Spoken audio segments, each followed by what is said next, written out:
This is Spartan 117. Anyone hear me? Over. Isolate that signal. Master Chief, you mind telling me what you're doing on that ship? Sir, finishing this fight.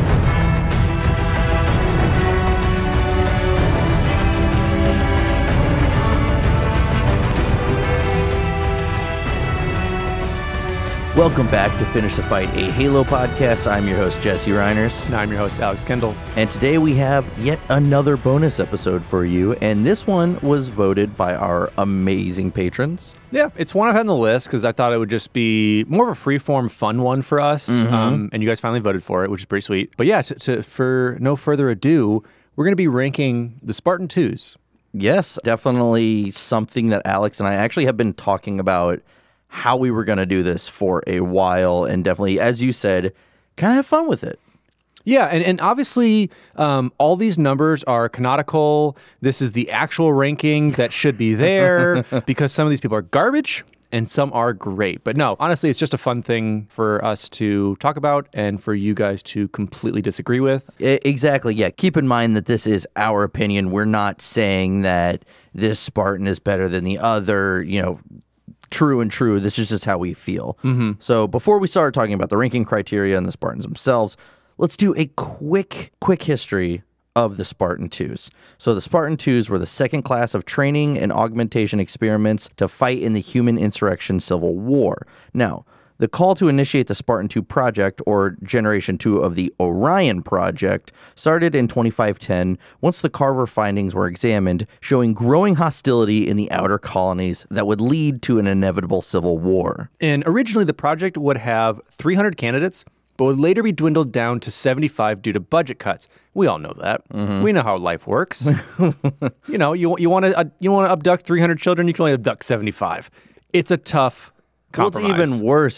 That wasn't even the first cut. It was down to 150, then 75. I know. And so this would lead to those 75 poor, unfortunate souls around the galaxy being kidnapped and replaced with Flash clones who would die shortly after due to medical complications. The 75 children were only 6 years old. And then for the next 8 years, the Spartans would undergo brutal physical training from Chief Petty Officer Franklin Mendez and extensive academic training from the AI Deja. In 2525, the Spartans would undergo the augmentation procedure with only half of the Spartans making out of the process fit for duty. The other half either died or were reassigned to rudimentary office work for Oni. Some of the Spartans who had died from the augmentation process were eventually rehabilitated and sent back to the front lines. And since 2525, the Spartan IIs have fought in the Insurrectionist War, the Human Covenant War, and even post-Human Covenant Wars. Most, if not all of these Spartans have contributed immensely to all three of these conflicts, turning the tide at almost every point of the war, ensuring humanity's survival for the most part. For the most part, yeah. We're going to dive deep into that a little bit. Yeah, there are some Spartans at the end of the day that didn't do much, which is fine. Hey, you did what you had to do. Did it affect everything? No. In that immediate thing, did it help? Maybe.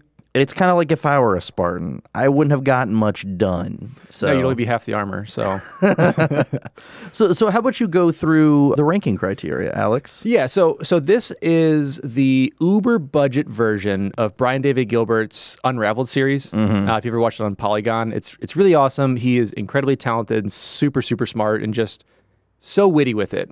So we're going to do a really garbage version of it. We're going to do that great value version of it. Yeah. This is like the Walmart Super Saver, but it's been in the bin for a while version. It looks kind of gross. So ranking criteria. This total is going to be at 50 points, which each category gives them 10. So for the first, we have originality. How do they stand out? This can be anything to armor.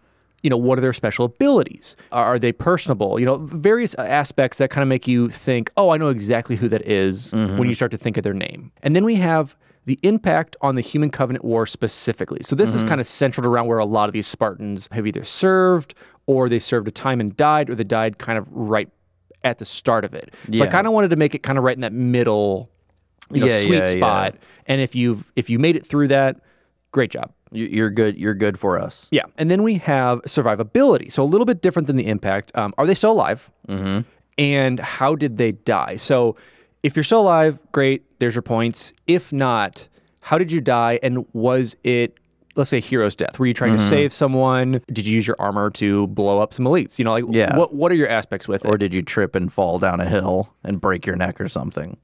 Oh, there's a couple. And then lovability. Do they touch our hearts and make us root for them? So this kind of goes, in my opinion, a little bit with originality. Like, do I really feel for them? Do I really understand them as a character? Is it someone that, like, I could foresee, like, reading about them and be like, oh, that's actually really cool. I could see myself with them sometimes. I could see Settle myself down with them, drinking a beer with them, you know, something like that. And finally, badassery. Do they make you say, hell yeah, and get the blood a-pumping?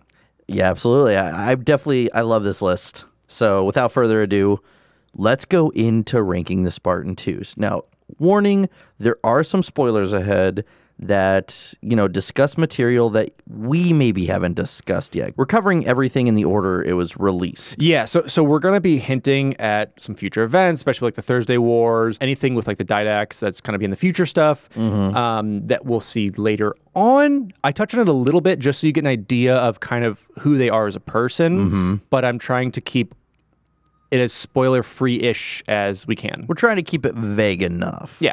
All right, so let's start with James 005. So James was actually the 5th member in Blue Team, which I find very interesting because we think Blue Team, we think of those 4, but he was actually the 5th one. During a mission over the planet Reach, August 2552, he did get blown into the vacuum of space. We remember that in the fall of Reach. Yes. And it was assumed that he was, you know, he's labeled MIA. It's assumed he's KIA'd.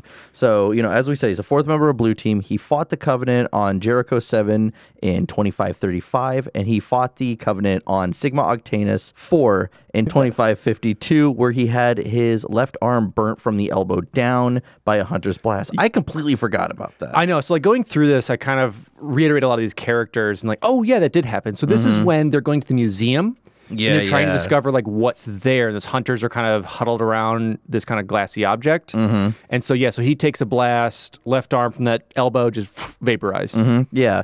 And then he did have it replaced though. But as I said, he was hit with a needler on his thruster pack and it threw him out into the void of space. And this lost forever. And this was one of our first Spartan deaths. It's not the first, but it's one that like really sticks with you because you're reading like, oh, Blue Team's doing this invasion thing. They're going to this ship, but you know, gets shot. And because the other thing with Spartans as well, you know, they're made for ground. You know, they even talk about, you know, they hate space, they hate anti-gravity stuff. So to have like a space death of just spinning out, that sucks. Yeah. So let's go down to now. This is gonna be the first time we rank one of the Spartans. So originality, a 3. Importance, a 3. You can say that he was part of Blue Team, but at the end of the day, there's nothing he did that specifically that was important. That turned any tide of the war. Like, yes, he was part of it. Yes, he was assisting the mission that kind of helped take apart this ship that Blue Team originally went to go take care of. But at the end of the day, he didn't really add much to it. Now, survivability, 3. He went out pretty nonchalantly. Yeah. It wasn't cool or badass how he died. Lovability, 2. We didn't really know the guy. No, I mean, we knew like the little traits that he was a big Spartan. Like he was part of Blue Team. You know, that's kind of about it. Unless you want to read between the lines of a lot of the stuff that's in Fall of Reach of him. That's about it. And then badassery, 6. He did get his arm blown off, and then he did get an arm. Got his arm blown off, got a new arm. You know, it's pretty cool. Yeah, and in total of that, so that gives him a 17 out of 50. So starting off a little lower on the scale with him. A little lower. Not the lowest, I'll tell you that much. But to let you guys know, we're going to go in Spartan service record numerical order. Some of these that are mixed in will be higher scores, some will be lower scores, some are not available depending on how much we know about them, but we'll kind of take that on. And so our next one is Jai, 006. And Jai was a member of Grey Team. Yep. Or still is a member of Grey Team, I should say. And during the Spartan training program, he, along with Adriana 111, repeatedly escaped. I remember she had like a lockpick in her tongue to like pick some locks to get out. They would constantly escape, make their way back, and would finally, I guess, make their way back to the program. But at one point, he did ask Dr. Halsey if he could just leave. Like, I'm done. I don't want to do this. And she said, yeah, you can, but just to let you know, this drug we have to make you take for kids like you, it's going to wipe your memory. Like there's adverse side effects. Like it's terrible. That's like, we're sending your dog to that farm for old dogs. That's Yes. kind of the equivalent. And that's pretty much it. And so he goes, all right, fine, never mind. I'll just escape again. But Adriana, who had kind of turned, had a change of heart for the program, is like, no, we should actually stay. So she's the one who keeps him there. They eventually get introduced to Mike 120 or 120, who we're going to learn about a little bit later, but still a Pelican, pretty cool, badass little kid. And they form Grey Team. And Jai becomes Grey Team leader, even though the other two never see it that way. He is there. And then for those you don't know, Grey Team operates behind enemy lines. They're almost like a rogue Spartan section that really only responds to kind of Oni and Admiral requests. Yeah. And they just love killing stuff. Who doesn't? Yeah. And the one time we really have seen them thus far is they were the ones who helped the people of the rubble fight back against the Covenant and the Kig-Yar that were there and help move that giant asteroid. And so for me, when I thought originality, I thought it was pretty cool. One, to have a Grey Team. And that we see Spartans trying to escape. When we're reading The Fall of Reach and kind of the Spartan program, everyone's kind of doing their thing. Someone might be better or worse, but no, this was like, no, we want out of this. So Yeah. gave him a 5 for that. As far as the impact, being Grey Team and going behind enemy lines, taking care of plenty of targets that otherwise you couldn't do, give him an 8. I thought it was very important for that program. Survivability, they're still here, kind of. They were in stasis for a bit with an elite that we'll eventually learn, but they're here. They get a 10. Lovability, Jai, kind of a dick. Kind of a dick and also kind of a blank slate. Yeah. He's kind of boring. He's a leader character. He's like your traditional kind of, I'm the leader, this is what I do. No nonsense, Yeah, nothing like that. And his thing too is like, I don't want to help the insurrectionists. I don't like them. But once again, it took Adriana to kind of change of heart for him to stay there. Yeah. And so he gets a 3 for that lovability, but badassery, being part of Grey Team and being a killing machine, gets an 8 for a total score of 34 out of 50. See, we're coming up. We're doubling the last score. So Well, they're still alive, so. All right, so now we have Lee 008. Lee is a master at hand-to-hand combat and zero-gravity combat. So early on, they're kind of like, this guy's cool. But though he did survive the Fall of Reach, he would get killed very soon after when they were on the outside of a Covenant cruiser, battle carrier, whatever class you want to call it. Don't call me out on it. Yeah. He was hit in the back with a plasma blast. Well, yeah, because it was one of those, basically like a plasma streak from another ship. Basically just vaporized a couple of these Spartans that were up there. They were trying, because John was part of this whole group and plenty of others, but unfortunately, Lee was one of, I believe, 3 or 4 that were pretty much vaporized at that point. Yeah, so he was part of Red Team, and as we said, he had trained extensively with microgravity equipment and martial arts in the UNSC Extreme Conditions facility on Chiron in orbit around Mars. He had fought with John 117 and the rest of Blue Team to protect the Commonwealth, and during the Fall of Reach, placed in Team Gamma with Grace 093 and Anton 044, who were tasked with rescuing Vice Admiral Danforth Whitcomb. Now, while defending the Gettysburg Ascendant Justice, he was killed, as we said, by a plasma that had streamed across the hull. So now let's rank him. Originality 5. Yeah, I mean, the martial arts expert thing for me was pretty big. Like having a Spartan who's trained in anti-gravity and martial arts, that was kind of an interesting combo for an elite group that hates space. Ironically, he died in zero combat, so he kind of sucked. Yeah, and that's why, his importance, he didn't do too terribly much because he went out very quickly when it came to defending the Gettysburg. He also, survivability, 2. I think that's more for the irony. I think it's more for the irony right there. It's like, you're in 0G. You should have just karate chopped it in 2. I don't know, man. And then you got lovability, 4. He was an interesting character. He was there, like I said. I'd say 4 is low if you say interesting. He was interesting. Out of 10? It was interesting to get a 4. And then badassery, 5. Once again, Lee is saved by the martial arts and anti-grav training. This is where the originality and badassery kind of bumps him up and ends up giving him an 18 out of 50. Yeah, 18 out of 50. So once again, we're kind of climbing back down. But then See, I like that you're taking all these stinkers apparently in order, which is great. Because then we have Naomi, 010. And in January 2553, she was assigned to Kilo 5, which is a highly covert intelligence unit under the command of Captain Saren Osman, who we will learn about later. Naomi is the daughter of Stefan Sensky, who became an insurgent and terrorist after her disappearance, which I thought was very interesting that whenever she was flash cloned, the clone died pretty quickly, and the dad started to figure out that it was a flash clone and like grew this contempt and hate for the UNSC, and so became an insurrectionist leader. Ironic. I know. And so when she first started out, she served alongside Gold Team. She was deployed to board and capture a Covenant warship orbiting the planet Netherwarp.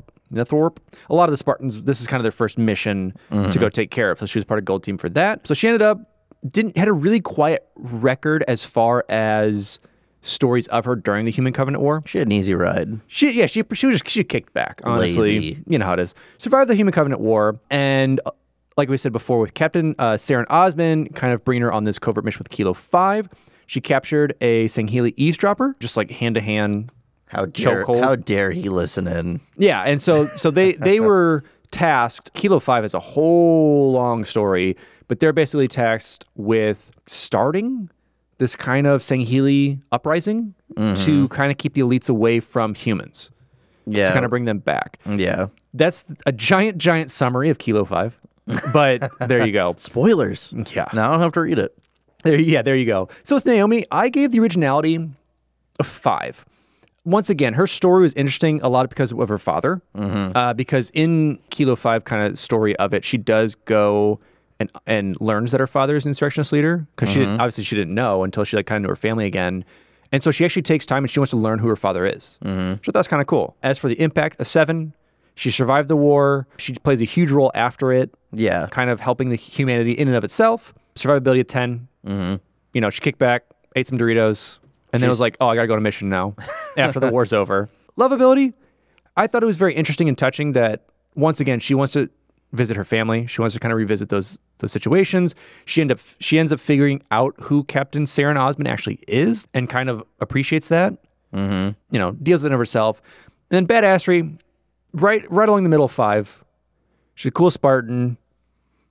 She does some cool stuff for like this covert mission, but not anything to kind of make you be like, yes, that's really who I want. Yeah. So overall, giving her a score of 33 out of 50. All right. And then we have Leon 011, who is a commando and member of Omega Team. Now, so we're in the land of Halo Wars now, correct?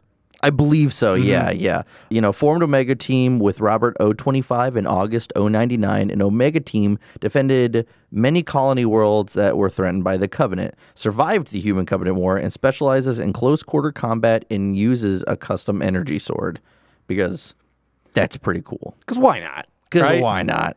So, originality, 4. 4 with a custom energy sword? Now, see, here's no, keep going on. Originality is a 4. He's a basic Spartan. That gives it to you. Now, I think basic should be 5, though. No. All right, I gave some people even lower. I gave him the sword in the badassery rank. All right. Because importance, we have a 6. Survivability, 10. Lovability, 3. And then badassery, 6. Yeah, for a lot of these characters where you're kind of going through the throes and the motions of just kind of what their story is, lovability, I'm kind of like, yeah, they're there. You know, but so that gave them a total score of 29 out of 50. So it's over half. Over half. They're an achiever. That's borderline a failing grade right there. At least here in the U.S. I think it's different in the UK. You know, you do what you got to do to get by. You do what you got to do. Which is what Kirk 018 did. So Kirk 018 was a Spartan conscript that was crippled by the augmentation process in 2525. So he fully failed it. His body ended up getting stuck into a neutral buoyancy gel with, I believe, one other Spartan. So basically, it's just a gel that it's like a stasis gel. It just keeps you centered. It's like one of those float tanks that Rogan always talks about. Yeah, exactly. So you basically have just like a sweet float tank. But the one thing that came about within Halsey's journals is that she said that she has hopes and an idea on how to restructure his bones to make him not crippled. So it's basically be a full osteo I want to say osteoporosis. Full osteoporosis comes through. It's a full osteo procedure that would, because we've seen Soren, so we kind of know that Soren's like this Hunchback of Notre Dame terrifying monster. So pretty much what happened to him has happened to Kirk, obviously to a much debilitating sense. And Halsey's kind of like, I can fix you. Hasn't yet. I could put you in the front lines. Yeah. So you can die later. Just roll the tank down. We're good. So unfortunately with this, I can't give a score. So this is one of the characters that we're not going to have a score for. We know too little. We know too little. They didn't make it through the process and didn't do anything actually after the process. So no score. Yeah. So then we move on to Saren 019, who's Commander-in-Chief of the Office of Naval Intelligence, and hearing the role from Admiral Margaret Perengoski after the end of the Human Covenant War. Now, she did not successfully complete the augmentation process, but retained the genetic and biomechanical enhancements, but not the skeletal. Now, Oni took her when she was only 14 years old, repaired her, and put her on Oni Commander's program. That kind of reminds me of like the intro to Robot Chicken. It's like grabbed her and like repaired her. And just like stuck some parts in her. It's like, yeah, so basically did, you know, any of the things that the augmentation process kind of failed with, Oni somehow knows how to reverse it all. It's Oni. Why not? Exactly. So she was also handpicked by Admiral Margaret Perengoski to be her successor. Now, she also led Kilo 5 with a mission to ensure a Zanghili insurgency to keep the elites from threatening humanity. And she holds the rank of Admiral, highest of all the Spartans.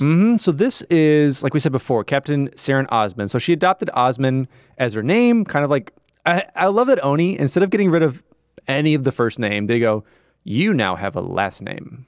And then all the other Spartan twos. It's almost I have like, no idea who this is. Yeah, all of a sudden it's like, who are you? You have a last name. It's almost like if the T-Rex looks at you and you stand still. Yeah. And you go invisible. They're like, who is this person? Yeah, I don't know who they are. We see it like 3 or 4 other times when we have either people who filled out or switched over to Oni. They just give them a last name.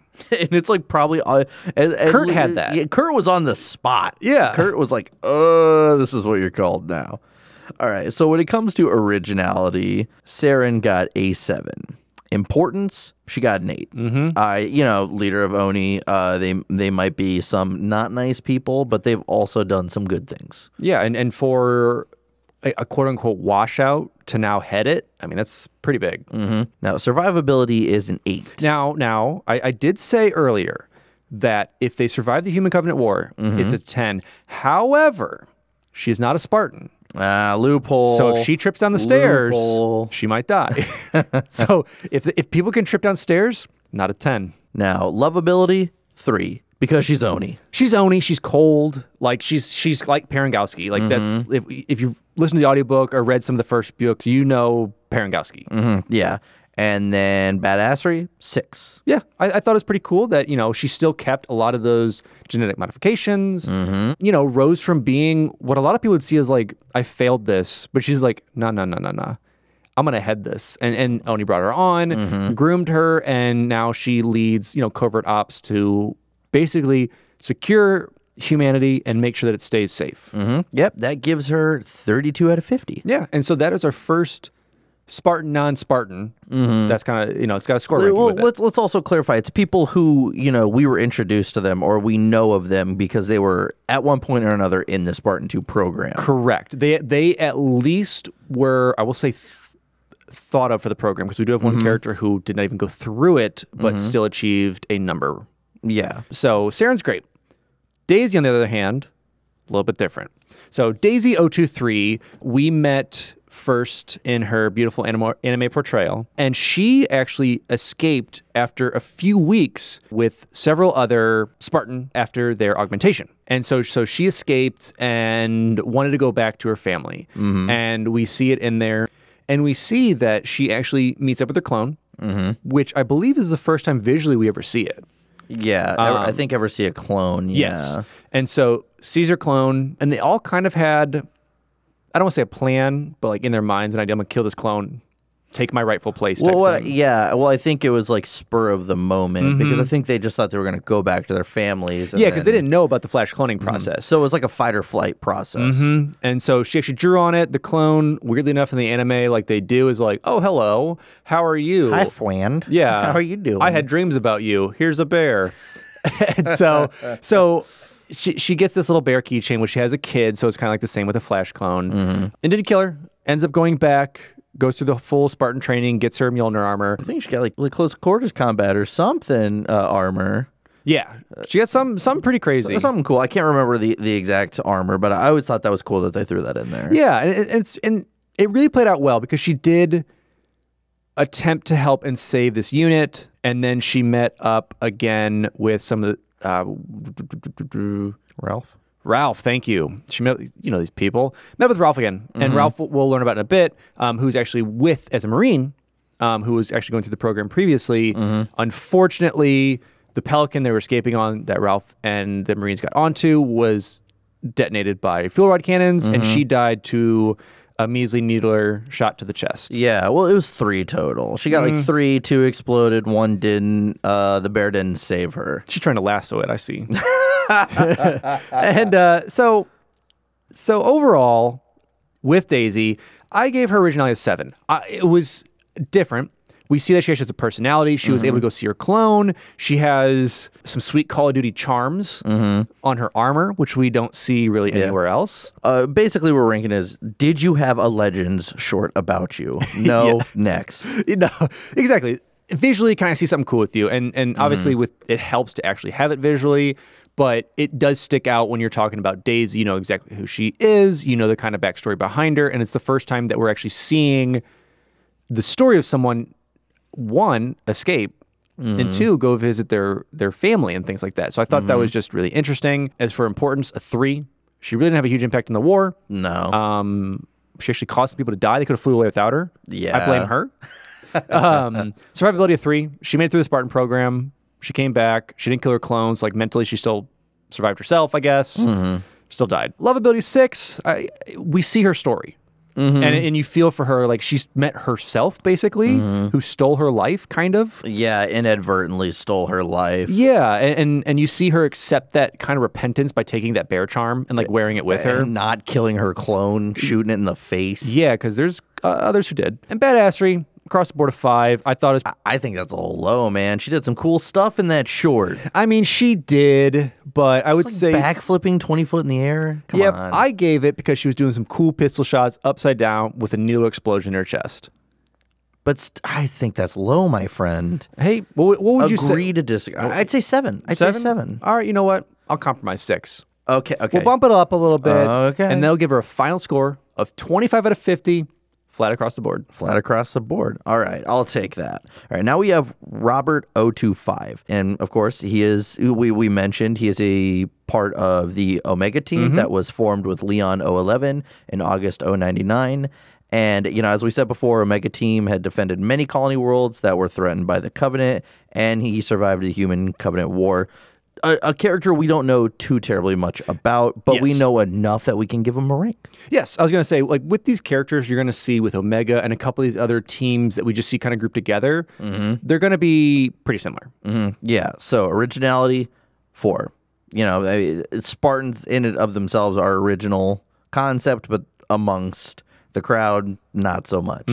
Importance, 6. Omega team's done some good stuff over the years. Survivability, 10. They did it. Lovability, 3. We don't know nothing really about you, bud. Not like character to it. It's just kind of a shell that you play. Yeah. Also, if you wanted to say hateability, also a 3. Because, again, we don't know anything about you. It's true. Badassery, 3. Because, once again, we don't know much. You could have just not been that cool. We don't know. So that gives us a final score of 26 out of 50, which somehow ranked higher than Daisy. So I was going to say, come on. Ranked higher because he survived. His survivability is a 10. Okay, I'll give you that. So this is where it is. So he made it through. We got to give it to that. Yeah, survivability is a 10. And now we go to a character everyone wants to know about. That's a complete joke. It's Riz, 028. So Riz, all we kind of know thus far is that it's one of the new characters in the new Halo series coming out on Showtime, where we'll see John, Kai 125 and Vanak 134.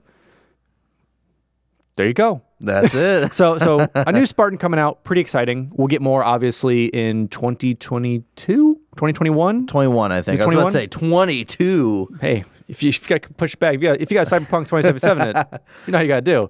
So no score. New Spartan coming out, no score. Hopefully we'll give that a high score. Yeah. Ooh, we'll see. Yeah, maybe revisit this just a minute after the TV show airs so we can like place them in there. But yes. Yeah, let's do it. Yeah. So now we have Joshua 029. So Joshua 029, on multiple occasions, he had led the Spartan IIs on several missions, and he was an electronics expert. As cool or not cool as that may be, I don't know yet. He had a close relationship with Kelly 087, Fred 104, and John 117. Now, he was a gold team leader as early as 25-26 and had also led Red Team in 25-35 on Jericho 7. He served as the Red Team leader during the Battle of Sigma Octanus 4, and during the Fall of Reach served with Fred and Kelly on Team Alpha. They were there to destroy the Covenant landing zones. And he had piloted a Banshee to deliver tactical nukes into the gravlift of the Covenant cruiser, but took the fire to his Banshee and died under the nuclear explosion. Yeah, so Joshua was another sad story that we, I believe, see in the first comic that we read. And, you know, he's an interesting character introduced to it. You know, he basically went with Kelly and Fred to deal with this landing site. And it was pretty cool. They're flying around their Banshees doing some stuff. Yeah, because we first saw him in First Strike. And they were going to, like I said, take care of this landing zone where Covenant were dropping in all this excavation equipment and all this other stuff. And unfortunately, on like his escape route, you know, took fire and the Banshees. Yeah, and yeah, gone from there. Well, MIA from there. Of course. So originality, 5. Falls across the board. Yeah. Had some personality. But, you know, and being an electronics expert and kind of having like being able to help rig up the bombs and pilot a Banshee and like have some good times with the, you know, the core crew. And then we have importance of 4. Because he did do some things, but, you know, there's not a lot to know whether or not he did anything else important. So survivability, 3. He wasn't cool enough when he died.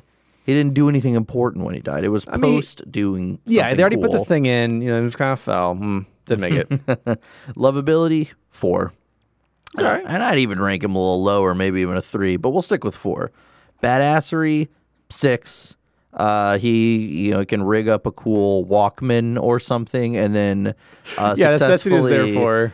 rig a bomb and drop that. So overall, that gives Joshua 029 a 22 out of 50. So dropping a little bit. Dropping a little About to bit. drop a lot. Because we've got Vin 030. And she was one of the few to survive the Fall of Reach originally. She was assigned to Red Team under Frederick. She was wounded. So if you remember, there was this Pelican that had a bunch of Red Team in it that was dropping them off. Unfortunately, Pelican Bravo 1 was going down. So they had to make this kind of hot drop. And so she landed and suffered a torn deltoid muscle, 3 broken fingers, and a herniated disc. So she's just like an old man now. So luckily, she's able to kind of deal with those injuries, seal them up best she can, and help secure Castle Base. And after discovery of the kind of Forerunner complex and their need to escape from there, Vin disappears after detonating charges to cover the Spartans' tracks. I completely forgot about this part. This is a cool episode. I'm remembering a lot of things I forgot from some of the previous books. Yeah, and just kind of some of the characters that obviously you read or listened to, and you just kind of like, oh, okay, that's another Spartan that was there. Yeah. And now you're kind of getting them. Unfortunately, I'm going to throw Vin under the bus a little bit. Originality, I gave her a 2. She's kind of cookie cutter as it comes. She's there. I mean, she suffers different injuries than people, so that's kind of original. Importance 1. She covered up the Spartans' tracks. You don't think that's important at all? Yeah, with one other Spartan, though. Not by herself. Yeah, but then are you going to give him a 1? But it's the importance to the Human Covenant War. Okay. So I keep derailing from Yeah, that. so this is to the war effort in and of itself. Survivability of 2. Fortunately died, or MIA. Lovability of 2. Never... I mean, we got some lines from her in the book, but not enough for you to be like, I really cared that the character died. You don't hear that and you're like, oh, what a line. Yeah, or like, oh no, she's dead. You're just like, that's cool. See you.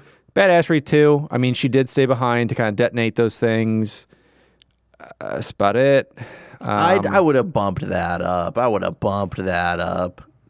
All right, so her staying behind to do a charge is more badass than a dude who takes a machine gun and sprints through and then steals a wraith and then swings the tide of a battle on Harvest, which we will get to. But alas, with Vin 030, I give her a 9 out of 50. Vin has the lowest score so far. So the official score. We're not counting the ones we could not score. Yes. Just an FYI. Now we have Otto 031. So we've been pretty familiar with Otto lately because Otto was part of Black Team. And, of course, Otto is Black 3, and we know that from the comic. You see that on the visor. Oh, it's great. It makes it so much easier. Yeah. So, as we all know, part of Black Team had a love affair with Margaret during training, so survived the Yanmei prison injured and rescued by Black 2. Yeah, so I'm just gonna call it entire thing that they did, just the Yanmei prison. Yeah, just to let you guys know that first conflict that we get them in, is it in Evolutions? Yeah. I'm just gonna call it Yanmei prison. Yeah. Because that's what it is. Yeah, the Yanmei serial killer prison. But yeah, also survived skirmishes on line installation 1 through 4, working with the Covenant also to rescue the captors. Yeah, so it's the story that we hear about within, what was the comic that we were just Bloodline. in? Bloodline, thank you. So it's Bloodline. Yeah, so it's the one within Bloodline that we saw. So I can also just say with this Bloodline comic. Yeah, Bloodline. If you've been listening so far, you know what we're talking about. Yeah, so survive Bloodline. And then, so this is a spoiler coming up. Skip ahead like 5 seconds if you don't want to hear it. Unfortunately, along with the rest of Team Black, was killed by the Erd Didac on Installation 3 because of Master Chief. I haven't read Escalation or Initiation, which one that happens, and I will say how they go out is so lame. Yes. Because they just find them decapitated. Like, come on. Yeah, because basically what happens is, from the speculation of it, is Master Chief sent him through the portal, and he landed there, and they were just like, poke, poke, poke. What is this thing? And then he gets out. He's like, "Ah!" Yeah, and just kills him. So, yeah. Unfortunate end. This is probably longer than 5 seconds. Skip ahead some more. Unfortunate end of Black Team. But Otto, what a guy. I mean, originality, 6. I agree to disagree. I'd give it I think all Black Team's pretty unique for the most part, but we'll just go with 6. Importance, a 10. How so? They have destroyed a monitor and basically saved an entire area that was going to be invaded by the Covenant. But there was no humans left on there. Or no, there were humans. Is that good? Are you saying that towards the overall war? I'm saying that what they did within Bloodlines saved hundreds, if not thousands, of ships from decimating into a graveyard. All right, touche. All right, so survivability, a 9. Almost made it, survived everything else, but the Didac is... Yeah, and unfortunately, I still give him a 9 because I guess I did say they did survive the war, but they did survive the war, but they're also, unfortunately, spoiler, dead now. Lovability, a 3. I'm not a fan of it. Not a fan? Okay. Badassery, a 7. That gives old Otto 031 a total of 35 out of 50. Yeah. So it's our first intro to Team Black. Next we have Samuel 034. And Samuel, if you remember from the Fall of Reach, he was kind of noted as the tallest and strongest of the Spartan IIs. He was kind of second in command for Blue Team and kind of really looked up to John. You know, it was a really interesting character that was put in there, and he was kind of the OG Blue Team with John, Kelly, Linda, Fred. He was kind of known as an explosive expert, kind of make a bomb out of anything and kind of diffuse whatever he needed to do. MacGyver. I like it. It's good MacGyver. And he participated in the first Spartan II mission, which, if you remember, was Operation Talon, which was where they went and had to capture that insurrectionist leader whose name escapes me right now. Sorry, people. The dude they had to upside down through an elevator, shoot stuff through. That guy. And then during the battle on the Unrelenting, Sam suffered a severe plasma burn protecting John. So he jumped up. Kig Yar, I think, shot a plasma pistol at him. No. And just basically tore through his suit. And so the idea of this mission was to plant a nuke, leave, blow up the ship. So Sam was kind of like, hey guys, I can't leave. Yeah. And I think it was either Kelly or Linda and John were kind of like, oh, well, let's give us your armor. Let's figure this out. And he's like, no, go. I've got this. You need to go. And unfortunately with this, Sam becomes the first casualty of the Spartan IIs and kind of plagues John, I think pretty much for the rest of his kind of career of like, I can't save them all. And we will have to lose a Spartan every now and again, but or like we can defeat the Covenant, but at a great cost. Exactly, because that was the thing is John's like, the Covenant can be killed. Because this was the first time where humanity had kind of fought back and blown up a ship. And so did really well at that. So for originality, give Sam a 4. He's the tallest, the strongest, OG blue team. We get to know him really early on. And the importance is 3. I mostly give him that because it kind of gives that courage that John pushes out that like, hey, the Covenant can't be killed. We can do that. Survivability of 3. He made it through the Spartan program. I mean, he did that. Lovability is 7. You gotta love this guy. Stays behind. He's like, no, go. I will be here. You guys need to go on and do this. And was just like, like second in command. Really cool dude. Badassery 5. Took a plasma burn. Stays behind detonated bomb. Know he's gonna die. So a 5 is good to you. A 5 is a good. 5's great. 5's great. No one gets a 10 in badassery. What do you got to do to even get an 8? Be the next character. And so overall with this, I go ahead and give him a full 22 out of 50. All right, now let's move on to Randall 037, who was commissioned as an officer of the Colonial Guard on the outer colony planet of Cedra, and, may not know this, is a former Spartan II. That's why it's on the list. So he was the one that attempted to stop Soren 066 and an insurrectionist Parch. I still love that name, Parch. I love there's a T in there for like you're parched, but like partich. So he stopped Soren and Parch from breaking into a lab within the Reach Fleetcom military complex and participated in 59 battles before going MIA in the Battle of Vodin in 2532 and fell from a skyhook into the ocean. Yeah, so he's kind of like hooked up to the ship, kind of fell through and would have died if he landed, kind of like some of these other Spartans, even just from that Pelican. But luckily there was an ocean, one of those bodies of waters there usually are around. Yeah, so and survived the fall. Kind of worked out. He lived with the survivors for a decade or so, and then finally married a colonist. And he changed his name up. So as you do in this world, instead of changing your first name, you just give yourself a last name. So he went by Randall Aiken. Good old Randall Aiken. So yeah, he then would go on to refuse to rejoin the UNSC, but he did, though, eventually agree to join up with Oni only if they would reverse his Spartan augmentations. He worked with Jameson Locke to protect Cedra, eventually joining Locke at Oni after his daughter had died. Now, during his mission to Alpha Shard, Randall Aiken stayed behind to activate a nuke and destroy the bioweapon, saving Locke and Private Tathila Macer. So, to take this back a little bit, to justify my numbers you're going to read and you're going to hate him, he's badass. What are these numbers? If you go watch Nightfall and then this will change. Actually, maybe not. He was kind of a cool character in that. No, he's a cool character. Everyone else sucks in that. I liked him. He was cool because of a few things. One, this thing where like he saved Locke and Mercer because he's like, okay, I'm gonna stay behind with this nuke.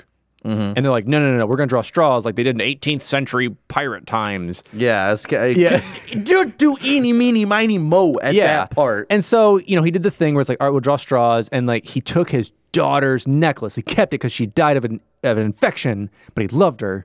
And he pulls off these beads. He's like, there's one red one, there's 2 white ones. And then he goes, all right, Mercer, you go. All right, Locke, you go. Oh, you guys both drew white. Guess I'm staying. There was 3 white beads in there. Yeah. And so I think that's why I gave him this score. I thought it was awesome that he survived this whole time. One is a Spartan, then is like, I don't want to do this. I just want to live my life. But then to save the people and to kind of do what he was trained as a Spartan to do, ends his life that way.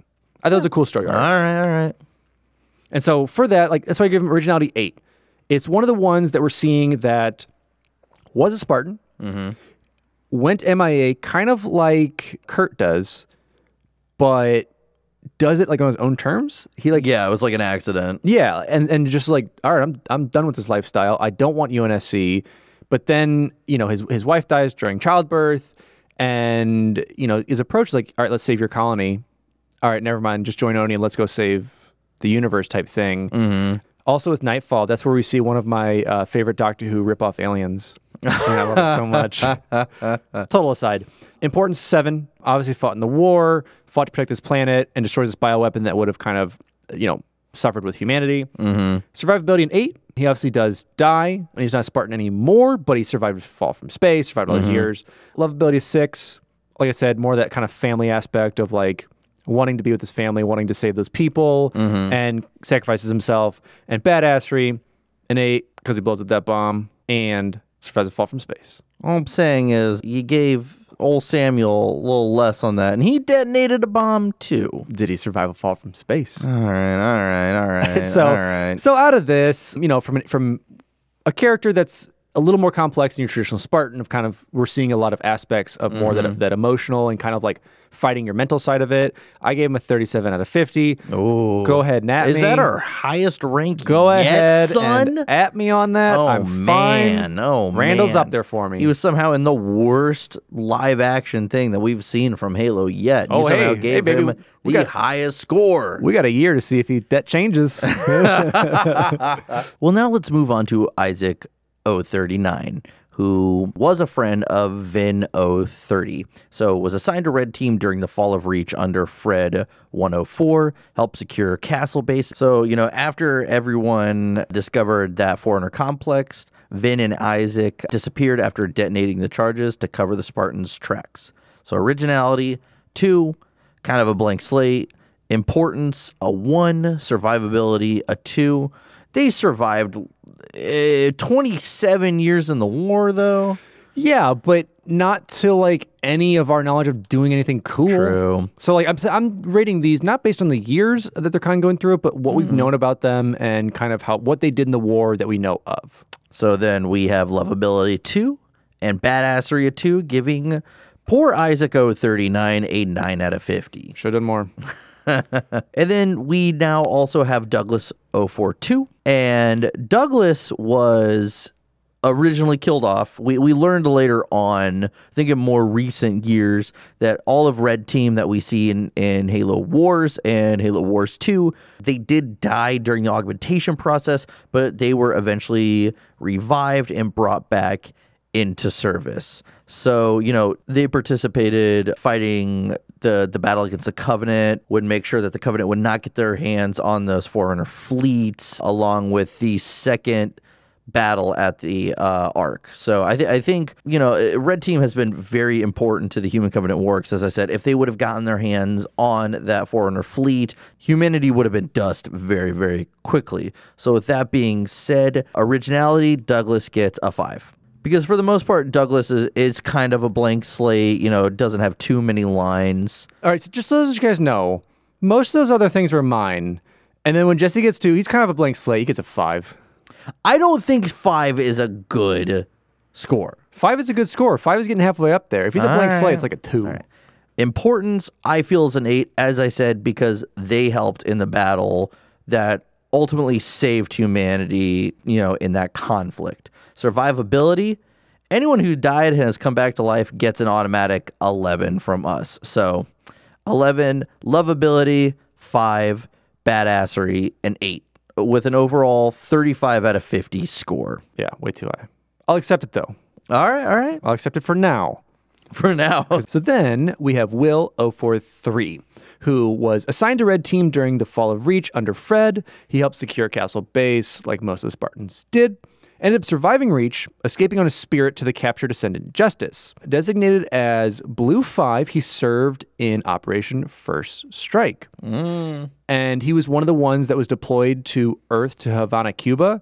And I think he was one of the original ones that's kind of like walking around and then like runs into brutes and is like, hey, what's up? And gets into combat. Whoops. And, they take care of him. And it's beautiful. And then on Onyx, during the battle, when they kind of go through all that crazy kind of Forerunner structure that they find with the Sentinels and everything, and then the Covenant attacks when they're like in their final throes and final battle. I know one of the Spartan 3s goes down because she gets hit with a hunter, and Will just goes insane and like jumps down, does hand-to-hand combat with them, and eventually just rips apart one of the hunters, like taking the Lagolo worms out and just kills them, but then eventually takes a blast and just gets vaporized from like the midsection up. But pretty beautiful. And one of the things I love is that, they always kind of talked about how Spartans are serious, they're these soldiers, but he was like a jokester. He was one who knew how to socialize, keep the environment alive, and just a little tap dancing here and there. And like always rub shoulders with kind of everyone. It wasn't just like with the Spartans, it'd be like with the admirals, with the recruits, with the Marines, like talk to everybody. And so with that, give him an originality of 6. Pretty unique character that, like I said, was different than all the other ones at the time, that had the jokes, like, jokesters and whatnot are cool. But no, just kind of changed the way we saw Spartans. Importance of a 4, he was integral with obviously Reach, but at the same time just didn't put anything after that to kind of affect the war. He did punch a hunter. That's cool. Survivability of 5. Survive the battle, survive that, but then eventually dies. Lovability, a 5. Cool character. I like me some Will. Badassery, a 9. He hand-to-hand combat a hunter. Yeah, you can't really get almost more badass than that. Like, you rip one of them apart. Come on. Yeah, not a lot of people can say they did that. No. So total score of that gives him a 29 out of 50. All right, and then we have Anton 044, who was considered one of the most skilled scouts as a Spartan. He commanded Team Gamma during the fall of Reach, picked up Vice Admiral Danforth Whitcomb, and during the escape of Reach while repairing a conduit, died due to flash vaporization from a stray plasma round. So him and Lee shared the same fate. It kind of those like silly ways of going. I'd be like, oh, like how Checkman died in Legends. Yeah. Not really, like, he didn't even know it was coming. Yeah, so unfortunate with that. Yeah. Originality, a 3. Don't really know much. Importance, a 2. Admiral Danforth Whitcomb did do some things important, but it could be argued it wasn't as important for the grand scheme of things of the war. We also have, survivability, a 2. Didn't really go out that cool. Was just kind of, it was just repairing something and died. Lovability is a 3, badassery a 2. I think if you die while repairing something, you're not that cool. And it was just, he was, just the way, if you read the book, just traditional Spartan. Yeah. Did what he had to do. Nothing really standouty. So Anton 044 gets a big old 12 out of 50. And then we have Kechi 047. Kichi? Something like that. But he served during the Harvest campaign in February 2531. So if you want to add some more stuff to your Harvest game, I will allow this. Okay, yeah. Because here's a pretty cool guy. So he engaged the Covenant on Harvest's northern pole, charging their position with an AIE 486H machine gun, so just like a mounted gun, hijacks a Wraith, and turns the tide single-handedly of the skirmish. My dude. I mean, doesn't really help much, but pretty awesome. And unfortunately, he was listed as MIA on March 3rd, 2558. No. So originality, you don't really know anything except for like brief hints of him that this happened. So he gets a 1. There's not much to it. Importance in the overall scheme of it is a 2. I mean, like definitely helped that battle out, but obviously lost that war. That battle, yeah. Survivability is a 3. Like he obviously can kind of command himself, but unfortunately dies on Harvest, or dies MIA later into the war in 58. So survives Harvest, but don't know anything up past that. Lovability, you don't know him. Yeah. It's kind of like a legend. So it's a 1, but badassery. This is where you get it. This is where you get. This is me playing Halo. You just take a mounted gun, rip it off, sprint in, steal a Wraith, turn the tide of battle. This dude's a Halo player. So I thought it was cool. Gave him an 8, bumping his score up, which would have been terrible, to an even not less, worse, better, terrible score, a 15 out of 50. Still pretty terrible. Oh, it's low. But now we actually have an OG here. Someone that's very near and dear to our hearts. Kurt 051. So, after Sam 034's death, Kurt had replaced his position in Blue Team. Kurt saved Blue Team from the capture of the rebel General Howard Graves, and during a mission, a Shaw Fujikawa translate engine ruptured, sending him spinning into space. Because it was such a quote-unquote accident what happened. Yeah, because, as we know, this was all done by Oni and Colonel James Ackerson to get Kurt to train multiple waves of Spartan 3s, 3 companies total. And during the Battle of Onyx, Kurt held off the Covenant forces while Tom, Lucy, and the rest of his team went through this rift into this other dimension, It's like dream world, dimension world. something. But his last words were, Spartans never die. Boom, blows them all up. Definitely gave his life to the cause. So originality, 8. He was awesome character. Yeah, awesome. I thought the writing of it was amazing. Him as a character, like, starting off as just like another blue team character, but then like, oh no, he's actually over here training Spartan 3s. Like, that's crazy. Yeah. So then importance got a 10, survivability got a 7, lovability a 9. He was a great character. A lot of people consider him one of their favorite characters. Us as well. We love Kurt. He's an awesome character. Badassery a 9. And this gives, I think, our highest score right now of a 43 out of 50. Kurt's up there. I mean, like I said, that lovability aspect of just such unique character and one who has to battle with losing all those Spartan 3s. Like, he is kind of like John, where like if you lose a comrade, it's on you forever. Well, he's losing hundreds. And like they all kind of like, he lives with those ghosts of them, but then they come back at like the end when he's losing his life, standing up to that elite, and like it all kind of comes. It's such a cool story arc. And now we get to a not so cool story arc. Get out of here.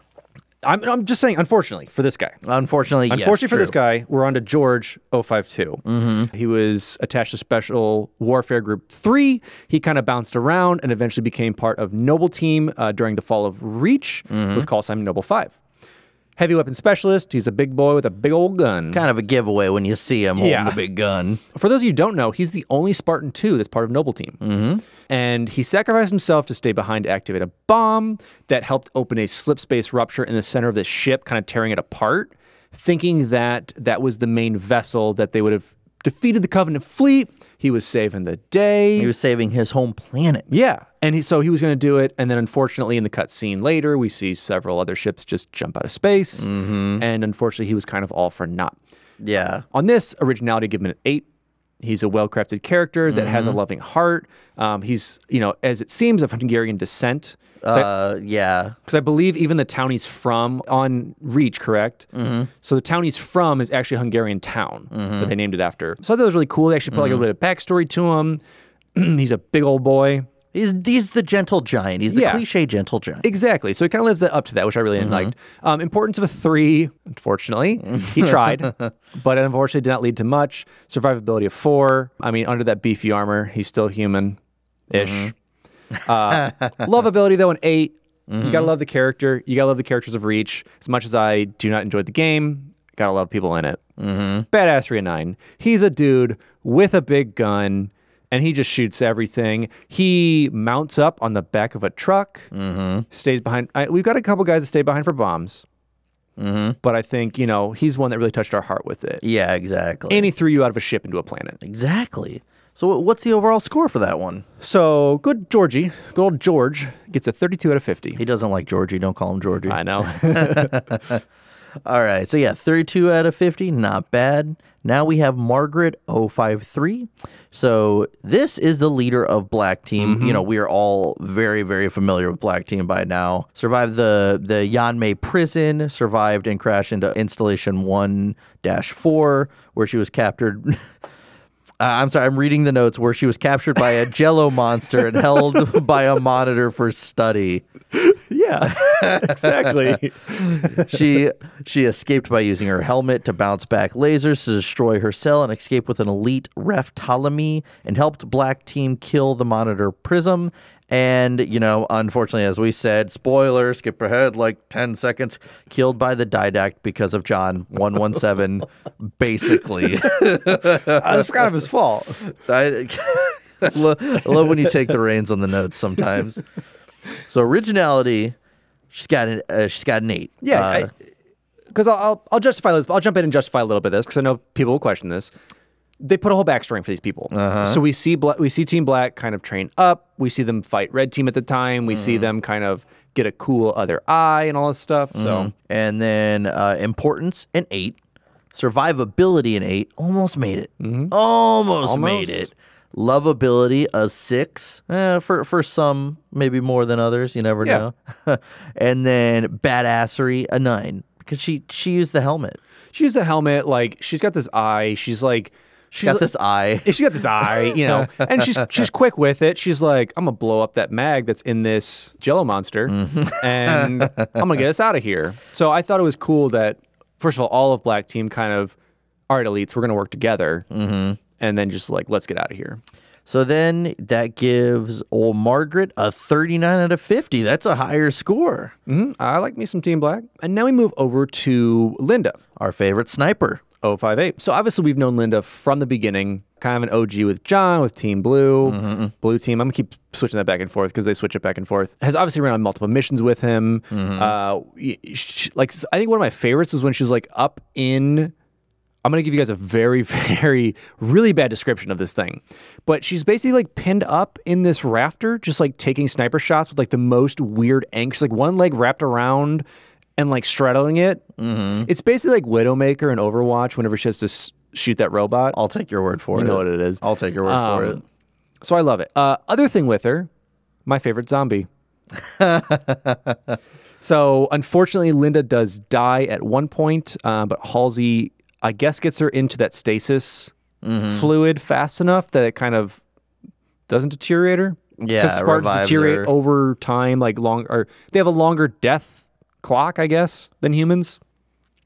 I'll take your word for it. I'm blanking on if that's true or not. It's space sci-fi, whatever you want. So yeah, so I mean, you know her, you love her, you watched her sprint around stuff, shoot some stuff. She's great. Originality an 8. I guess she's one of the OG characters we got. And she's like one of the longest running characters with Chief as well. Correct. And we knocked it down a little bit because she does she's that cliche sniper class. She's not a perfect 10 with that, but originality is there. Importance of an 8 to a 10, depending on kind of what mission she's on. So we kind of average it out to an 8. Survivability, she's a zombie, obviously an 11. Lovability is 7. She's still a little cold, but I think she's there, and like you gotta like really enjoy the character of her. And then badassery is a 10. Like I said, best sniper around. She's better than Widowmaker, who I suck at, but she's there. Giving her a total overall almost perfect score of a 44 out of 50. All right. I think that's actually the highest one we have right now. So now we have Malcolm 059, who had served on Red Team and died in a high-altitude jump from Red Team's Pelican, Bravo 001, along with 3 other Spartans. That was in a first strike. Yes, correct. When they were coming down onto the surface of Reach. So we don't know a lot. I mean, I guess we could say survivability is a 2, but, you know, other than that, not enough to give a real score. Yeah, I don't want to throw, I really don't want to throw him under the bus for this because survivability would be like a 1. Like, yeah, he did make it through all this. You're not throwing him under the bus, you're throwing him out of the Pelican. That's very true. I hate you. So that's good. Yeah, I would say not applicable for really anything we had for him. Yeah. And then we move over to Maria 062. We only see one time, and we see her in the first graphic novel. So she served as almost like a test Spartan that we see, because she is the one who tests the new Mark 6 Mjolnir armor. Kind of going at these ODSTs and this kind of paintball course that we see in Songnam, United Korea. And she kind of talks about Chief a little bit, like, oh, he'll love this armor, kind of hinting that she's a Spartan. Chief? Yeah, and that kind of hints us back to that she's a Spartan II, and that, you know, she knows these things, obviously. And from what we kind of get in some hints with Halsey's notes and the talk of a, like, not fit for duty Spartan who retires, which Spartans don't retire. They kind of go on to elsewhere. But it's speculated that she may be possibly the only Spartan to retire. Yeah, and it's like theorized. I think even Ian from Halo Canon said it's like she's a test subject as well. Like she's that control subject to see like can they move on. And so that's where I threw originality at a 10. It's the one aspect that is thrown around, is speculated with. There's no other Spartan that can do it, and she was just a really neat character to have in that. As for importance, a 1. Yeah, she tested the armor. But it's not like they couldn't have found just another Spartan and pulled him off the field. Survivability, 10. So it's, as of what notes we have, she's in the reserves. So she has survived it as far as it's noted. So it's a 10 for that. Lovability is 7. You got to kind of love like her just go-to mentality of like, oh, Chief will love this. Like, I'm going to retire. I'm going to do this. I'm going to retire. Out of the few panels we have. And badassery, a 1. I'd give her a 2 at least. I mean, she did some cool stuff. Yeah, but every Spartan can do that. Touche. That's kind of my thing. It's like if we're leveling it on all the Spartans, everyone can kind of go through that combat course that she did. So it's a 1. Giving her still a decent score of 29 out of 50. All right, now we have Sheila 065. So Sheila 065 was Dr. Halsey's bodyguard on Myrdom, and she was killed by Thel-Lotomy on board, allowing Dr. Halsey to get onto an evacuation craft. So we know enough about her to give her a score. So originality is a 2. Importance is a 2. Yeah, because she did help Halsey get on with, I believe it was Linda's body that she kind of had on the escape craft. Survivability, a 3. Lovability is a 2. And badassery is a 3. Giving Sheila 065 a 12 out of 50. And now we're on to another quote. I don't want to call them washouts. You know, they did what they could. But here's a washout. Soren 066. So he obviously failed the augmentation process, became the Hunchback of Notre Dame, or You call him like a freak monster. or freak monster, or basically the tank. No, even better. He is the Charger from Left 4 Dead 2. Okay, I'll take that. Yes. But he had an interesting backstory. So in his childhood, his mother died early, and they kind of just like, oh, she died of the sickness that's going around, because they kind of ran basically a pot farm. Like they ran some illegal drug farm, and they didn't want to get like medicines and stuff, so she died. He eventually figures out that his stepdad had hid her body in their room, like locked it away. So he goes crazy and like stabs him, lives in the woods for a bit, and like starts to survive on his own, figure out what to eat. And like we talked about having Maria as kind of like this test subject, Soren was one as well for Dr. Halsey, because she actually gave him the choice. Do you want to come with me?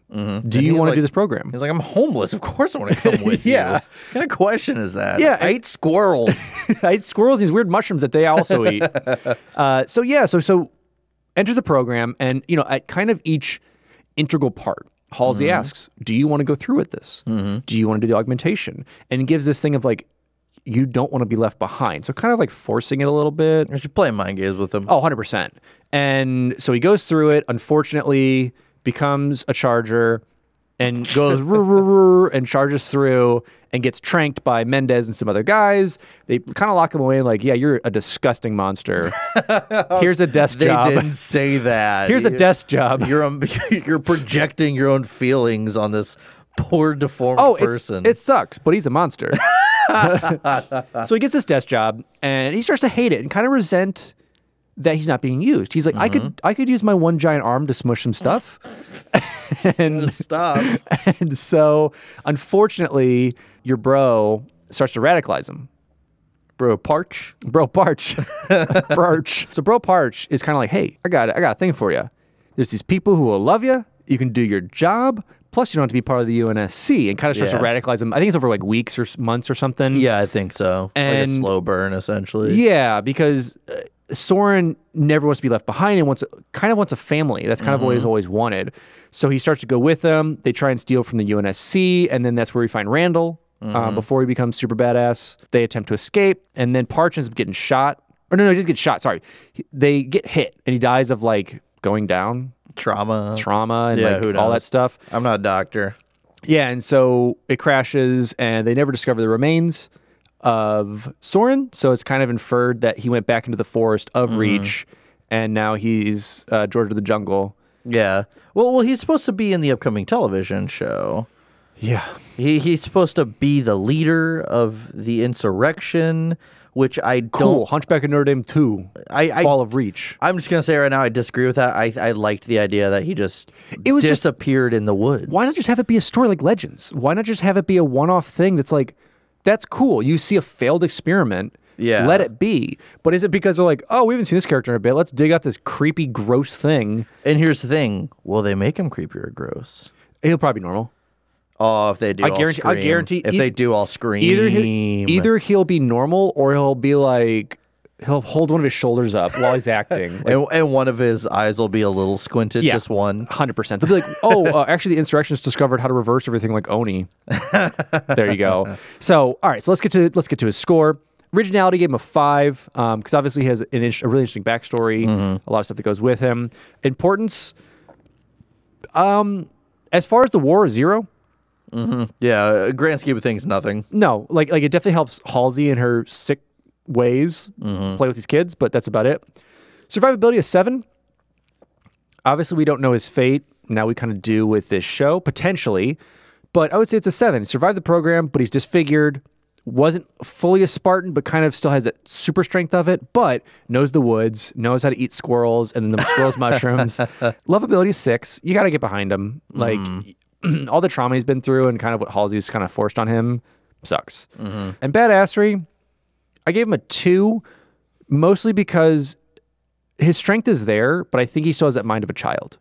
Anyone who ate squirrels is pretty badass to me. Okay, you know what? I take that back. Servers, change the score for me. Boop, boop, boop, boop, boop. I'm going to actually, you're right. I'm going to up his badass because I was thinking this differently. I'm going to do a 5.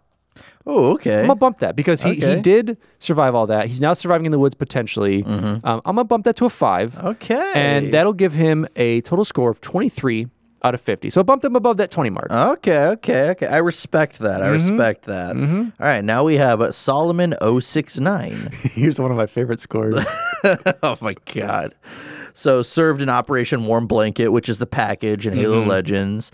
Worked alongside Arthur, Kelly, Fred, and John. And he was killed when he entered a Covenant hangar to see an antimatter charge waiting for him like a big old idiot. So originality, 2. We knew nothing about him. Importance, 0. He was on the mission.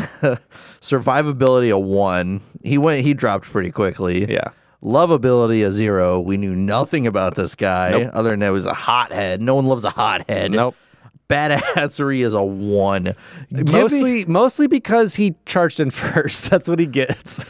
Giving old Solomon 069 a 4 out of 50. Is this our lowest one yet? That's our lowest one It's our yet. lowest one right now. And you know what? Unfortunately, he's a big old waste of a call sign, too.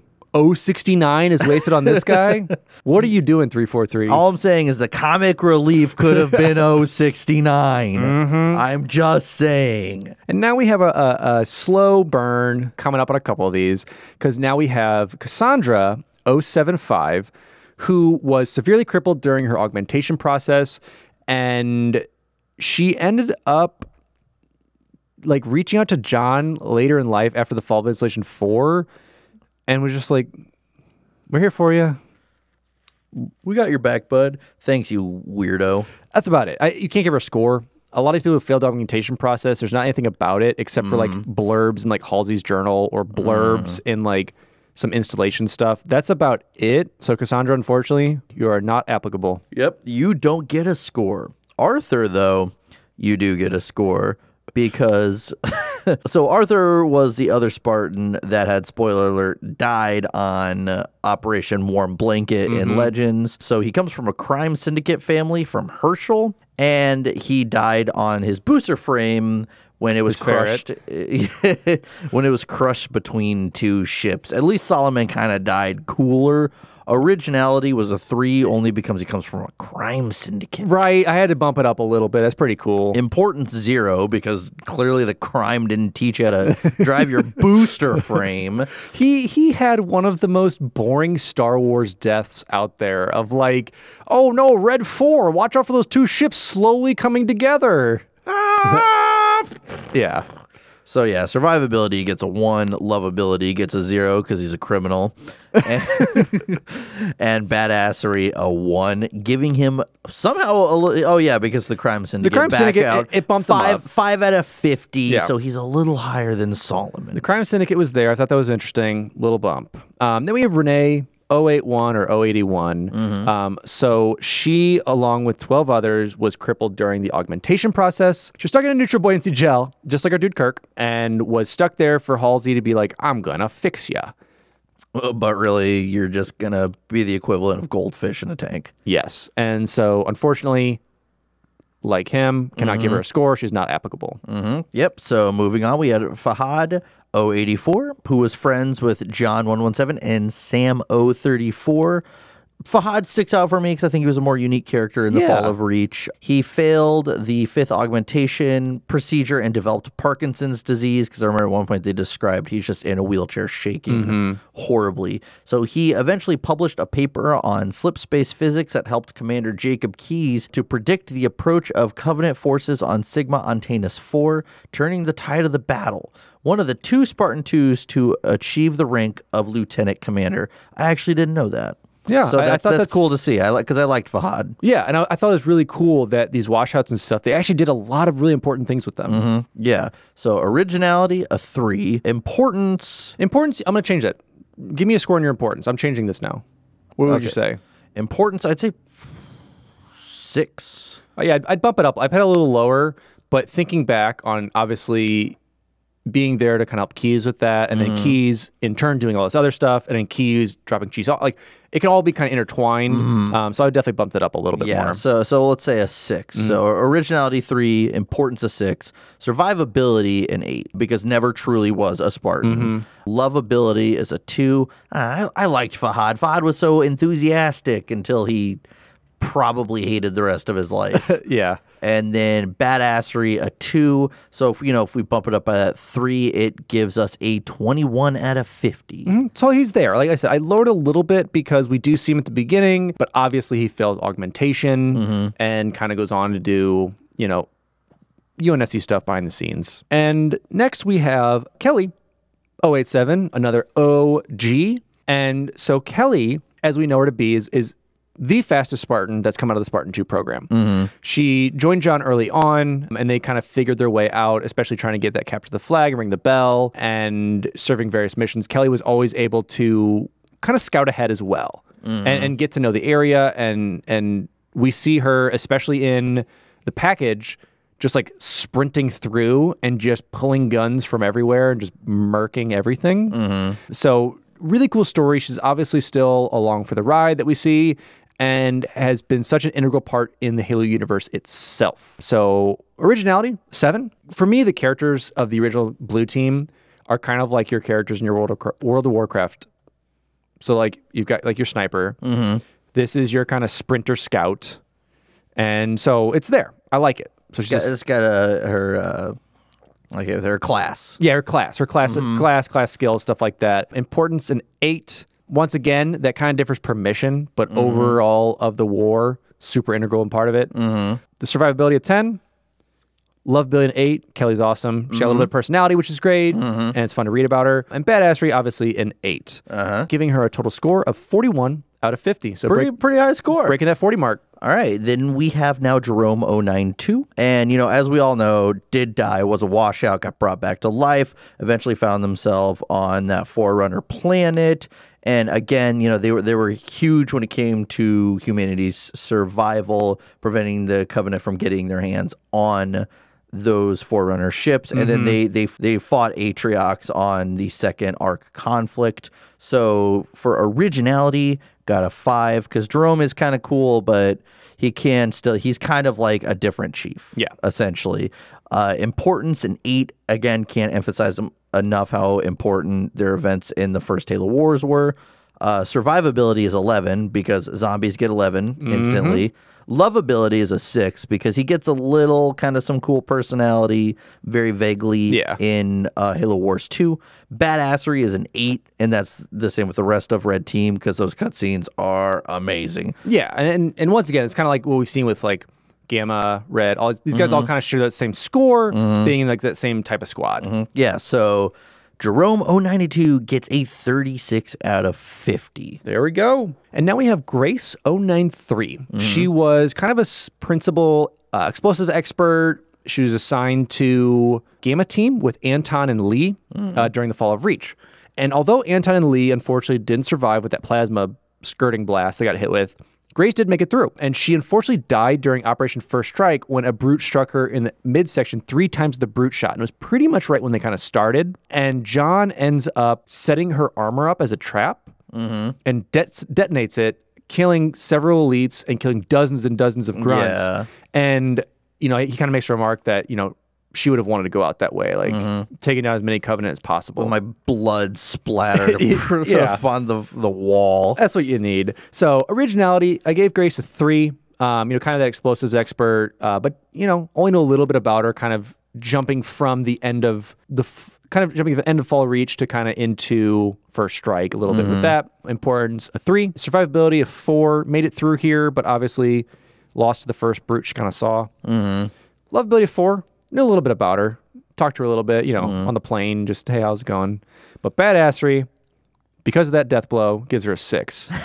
So I thought it was awesome. I thought it was a neat way that they kind of talked about, like, hey, we need to make sure the armor doesn't get into enemy hands, but also set it up as a trap. It was pretty cool. And that went ahead and gave her a total score of 20 out of 50. And going on to another one I find super, super interesting that's kind of really only talked about within all these journals, and I think maybe one other place, is Caleb 095, who was a selected candidate for the program, but eluded his captors and was never captured for the program, but still achieved a numeric rank. But he was conscripted to have his official destination as 095. And I guess during his childhood, he suffered an injury that gave him precognition, so he could almost see the future, is kind of what they were saying happened to him. Okay. And so they were kind of saying he's incredibly smart. He has precognition. So they're attributing that. I think it's kind of like Halsey's way of saying, oh, he could see the future. That's why we couldn't capture him. Okay. I think that's kind of what I'm seeing with it. So I gave him an originality of 3, because obviously I don't know much about the character, but I thought see the future, bro. I thought that was kind of cool. Not even becoming a Spartan, being the only civilian never to be conscripted, to be given an actual rank, but never to achieve it, I guess you would say. Importance 0. Nothing happened. Survivability, I don't know. He might be alive, might not be. 0. We never 0. Yeah. 0, 0, 0 across the board. All he gets is originality because it was an interesting piece. I wanted to throw him in just because found him as still being on the Spartan rank, but never there. So he gets a 3 out of 50. Horrible. I mean, he's the highest civilian on here. I will say that. All right, now we have Musa 096. So during augmentation, his body had rejected some of the procedures and forced him into a wheelchair for the rest of his life. And, the cliche thing, he thought that the Spartan II program was a disgrace and morally repugnant, and held a grudge against Dr. Halsey ever since. And he would go on to eventually head the Spartan IV program after the Human Covenant War and achieved the rank of Rear Admiral. And I believe he was the second highest. So obviously we had the first that led Oni, and now we have him as Vice Admiral, which is the second highest rank a Spartan ever achieved. So for originality, he gets a 4. Importance, he gets a 10.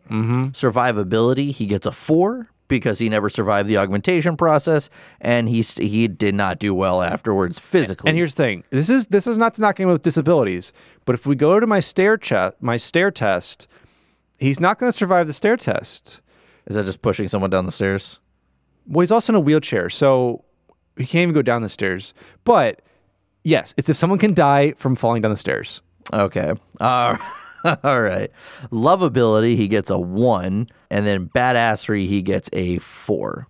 Yeah, still survived it. Obviously, is confined to this wheelchair, but it's once again, I love these characters. I don't care about my disability. I don't care what's happened. I'm going to make the most of what this is and achieve my highest possible self. Yeah, I mean, I agree with lovability at a 1 because he's created the boring Spartan 4s, but I digress. And then that leaves with the final score of 23 out of 50 for our boy Musa 096. And now to cap off Omega Team, we have August 099, who once again was the Leon and Robert, was in your Halo Wars, kind of mentioned Halo Wars 2 a bit. So we'll just jump to it. Originality of 4, importance of 6, survivability of 10, lovability a 3, badassery a 3. Kind of your bog standard Spartan across the board. Gets a 26 out of 50. There we go. Now we have number 4. We have Black 4, Victor 101. So jealous of Margaret and Otto's relationship, resulting in false memories. Kind of crazy. As we know, survived the Yanmei prison outbreak, formed a bond, and made the attempt to partner up with a Covenant to save the captors on Installation 1-4. and was, as we know, spoiler, skip ahead, killed by the ear didact on installation 3. Because of John 117. Yeah, you left out in the notes because of John 117. And for the most part, I mean, we're kind of skimming through the rest of Black Team because their story all, is for the most part the same, other than who was making out with who at one point, and pretty who much lost an eye. Yeah, all we see the differences is really a little bit within evolutions about who saves who kind of like handles what. And then obviously within Bloodline, you obviously get his memory thing and just a little bit of their past as growing up as Team Black. For originality, we're going to give Victor a 4. Importance, we get an 8. Survivability, we get an 8. Almost made it. Lovability, a 4. Kind of a dick. And then badassery, a 5, giving Victor a 29 out of 50. I think, unfortunately, we rated him as lowest in Team Black. I think he's more of a liability. He's a snitch. Yeah, and he's definitely a snitch, and definitely more of a liability. Yeah, because he went off the rails. He snipes Black 2. Like, then when they get their mind cleared from the monitor, he's still fighting Black 3. Yeah, because he's an asshole. Yeah. So after Victor, we move on to Ralph 103. And so Ralph was one of the Spartans who, a couple weeks after augmentation, escaped with Daisy, Joseph, and 2 other Spartans and rebelled against their trainers. And they all kind of went back to their families. The one thing with Ralph, though, as opposed to Daisy, he did kill his Flash clone. Murderer. And with this, he was actually discharged from the Spartan program due to psychological conditions and ended up living with an adoptive family. Instead of just going back to his family. Yeah, well, he did kill the clone right in front of him. So there was that. But eventually he joined the UNSC, Marine Corps division of it. And as we know within the anime, he died assisting Daisy. He was the Marine who came back that she knew and unfortunately died to some delicious cannon fire. So originally with him, I gave him a 2. Daisy kind of shined with me in her story. His was very interesting as well, but kind of wet blanket at the end of it. He just kind of left the program. Importance, a 2. Survivability, a 2. Left the program and still died kind of before it was over. Lovability, 2. He just kind of was there. He's a murderer. Yeah, he's a murderer and just kind of Marine. And then badassery, a 2. Nothing's cool about killing your clone, bro. No, give him a 10 out of 50. There you go. Now we have Fred 104. And I mean, Fred is definitely one of the favorites in the Finish the Fight studio. Fred's really, really cool. He's been there since almost day 1 with Blue Team. And again, like Kelly and like Linda, he's still active even all up until Halo 5. He is part of Operation First Strike. He was in Ghosts of Onyx. He's in some other books that we're going to be covering here soon. But he's just he's a knife expert, which we were talking about before. That's why he gets his badassery score the way he does, because it's what does he do while he's just hanging out? He just hangs out and has a knife on his finger. But he also fought on the surface of Reach. He was there with Halsey and whatnot. So I'd say definitely, there's so much we can put in with Fred, but if you've been following us this far, you know him well enough to know that originality, he gets a 7. Importance, he gets an 8. Survivability, he gets a 10. Not a zombie. He's not a zombie, but he's still active and kicking. Lovability, he gets a 6. And badassery, he gets a 9 with a total of 40 out of 50. So another 40 breaker. Yeah. Coming up, we might have one as well. Because we got Adriana, 111. So she is another member of Grey Team. So with her and Jai, they attempted to escape several times. And like we said before, Adriana kind of ends up liking the program. And when they escape, Jai's like, we need to leave again. And she's like, it's kind of cool. It's kind of cool. We can stay here. Why not? Stay. So she convinces Grey Team. Oh, and then whenever they go over to the Rebel, she actually convinces Grey Team to help. She's the one who kind of sympathizes with them, is like, no, we need to kind of do this and help them out. She helps the Rebel repel the Covenant invasion, get the Kigyar out of there, fight everything off, and just becomes a badassery assassin. So originality is 7. Importance is a 9, as I kind of gave all of Grey Team, just because we don't know a lot of what they do, but they know it's a huge importance to the war effort. Survivability a 10. Lovability a 6. She's still a little cold, but you gotta love her. Badassery a 9. Just a stone cold gray murder. Love it. Giving her a total of 41 out of 50. That's one of the higher ones up there. Now let's move on to John 117. I'm just gonna say I disagree with your score. This is an unofficial score here. You're right. This score should be lower. Okay. And as you say so appropriately in the notes, I mean, come on. You know who he is. I mean, of course, this one we don't really have to detail anything out, but you can't deny. Yes, we do. Read my notes. Okay, we're going to read Alex's notes. Cool guy. Shoots aliens. Gives you all them one-liners. Loves an AI. There you go. But no, you can't deny in the Halo story, especially around the end of the war, he became one of the more important figures in the whole story. Like, sure. Period. Like, love him or hate him, you are not by any means the only guy that dislikes Master Chief. There's plenty of people, but you can't deny his importance in this story because it's all revolved around him. Because the way I look at it, most of the games are around him, and that's what's important. No, take out that mentality. Take out the mentality that we're playing the game right now and put it into just in the universe of these Spartans and look at it at a very cold objectiveness. Okay, if that's the case, then yes, he is a very small part. He's about as active as the rest of these Spartans. Correct. But when you look at the lore and everything, he is the most important one, hands down. Well, we could agree to disagree. Okay, that's fine. We won't get too heated. Originality a 5, I'll give you that. Importance a 10.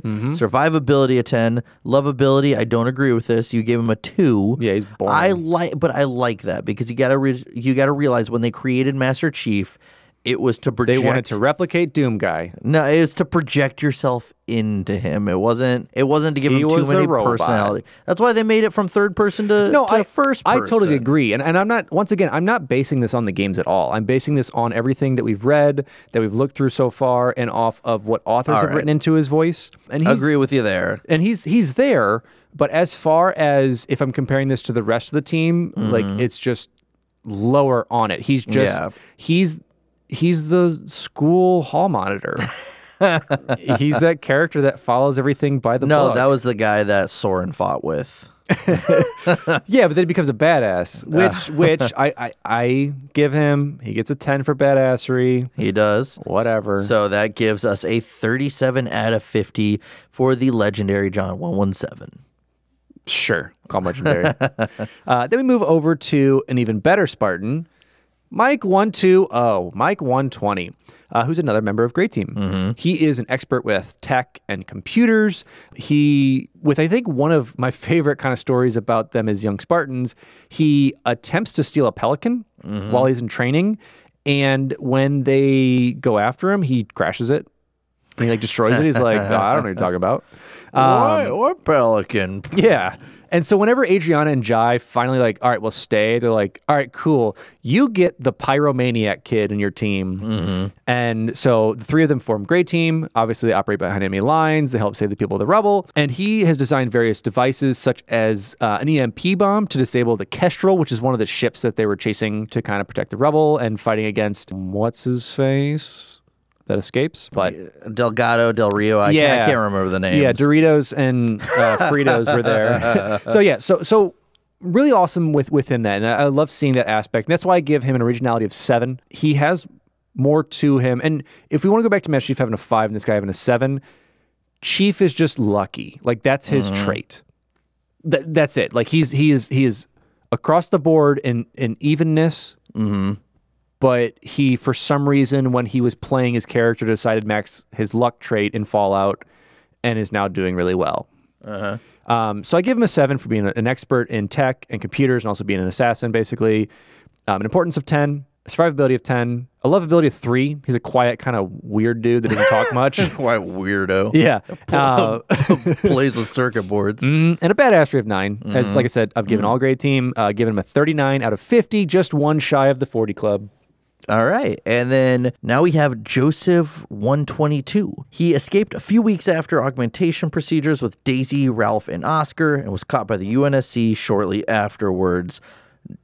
We can't give any amount of score to this. Non-applicable. And that's it, because he didn't even go to meet his Slash clone. He didn't go out. He was like... Got nothing. He was just like whistling, flipping a quarter in the air, and they're just like, you're coming back. He's like, aw. And then we have another one, Kai 125, who is a Spartan that fought during the Human Covenant War and will appear in the Halo television series. That's a new one that we don't know anything about, so we cannot give Kai a rating. And now we get to, I think, probably one of the sadder cases of all this, which is Oscar 129. And Oscar was another one of those with Daisy, Ralph, and Joseph that left after augmentation. His family did not know that he disappeared, obviously, because they had a flash clone that was in a wheelchair, very similar to Daisy's. And he couldn't deal with it. So like as he left, like the family called the police on him. He's like running away. He couldn't really figure out anywhere to go. So unfortunately, he shot himself. Yep.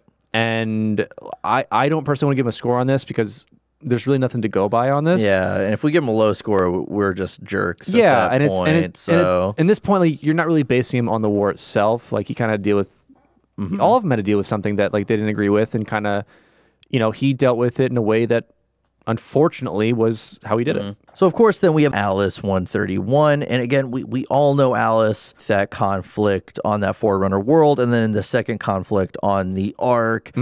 I think she stands out above Red Team when it comes to her personality, I will say. I think she has a better personality and a little bit more originality. So I'm going to give her a 7 on, or I'll give her a 6 on originality. Importance, I'll give her an 8. Survivability, a 10. Lovability, I'll give a 6. And badassery, I'll give an 8 for an overall 38 out of 50. And now we jump to another new Spartans added to the universe of Anak 134. Once again, Spartan II, who fought during the Human Covenant War, will also appear in the Halo television series. And we'll see more. And that's it. Yeah, that's it for there. Why don't you jump over to the next one? Yeah, so then we have Cal, our awesome Spartan from Halo Legends. You know, Our anime bride. yeah, was sent to assassinate a minor prophet with the ODST Dutch, O'Brien, Cortez, and Checkman. Hauled an ODST pod out of a swamp, caught a brute chieftain's hammer mid-swing. So she did eventually die protecting O'Brien for a second time because she sustained a head trauma from the brute chieftain and died after telling O'Brien to take a shot and kill the minor prophet, which it's a minor prophet. Don't get too excited, O'Brien. But from those charts you saw, it's a lot of arrows going around trade routes. So yeah, so originality, we have a 6. Importance, we have a 3. Survivability, we have a 6. Lovability, a 5. And badassery, an 8, with an overall score of 28 out of 50. Yeah, I mean, name another Spartan that just goes and like grabs a brute hammer mid-swing. Yeah, I'd say I'd give importance maybe a little higher just because we don't know how important that trade route was. I guess it would be a speculated higher score. She didn't take the shot. But she protected O'Brien, who did take the shot. But if she didn't protect O'Brien, she probably could have killed the chieftain and done the shot herself. It's speculation, my friend. Yes. That's all this is. We're speculating over science fiction. Importance 3 question mark. That's what you get.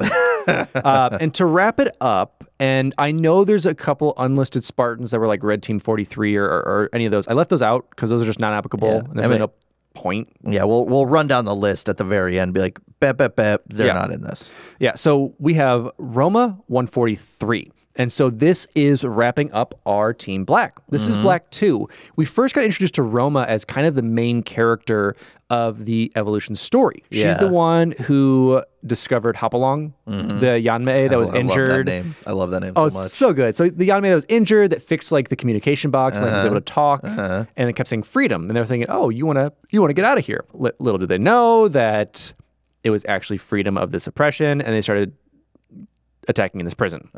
Eventually escapes, stayed behind on the ship whenever it crashed onto Installation 1-4. Becomes like, you know, the minor character in Bloodline. Yeah. Kind of ironically. Yeah, and then, so she's kind of staying behind because she is the tech person. So I think she's kind of like trying to get comms up and trying to figure things out.